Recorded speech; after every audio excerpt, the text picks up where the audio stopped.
And the reason I've always felt that Liz was treated like that is because she was seen as being too ideological, as believing too much in things. And that's part of the problem with the Conservatives, is that they became far too comfortable with this idea of being the broad church, of being open to all strands of political belief on the right. And, that the right there got stretched into, a very liberal left-leaning kind of caucus of the Conservative parties that increasingly had very little time for the word conservatism.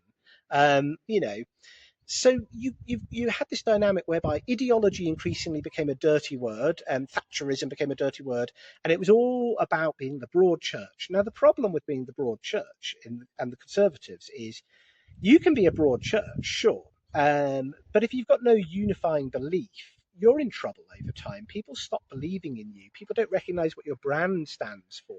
You broaden that church out too much, and you lose the resonance of what the Conservative Party was meant to be.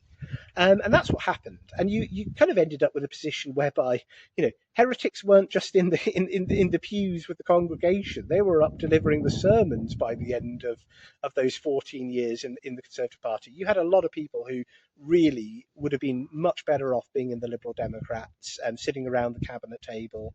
You had, people who'd be better off in the Labour Party, frankly, in one or two cases. So the Conservatives lost their way. Now, can they fix it under Kemi Badenoch? That's an interesting question. Is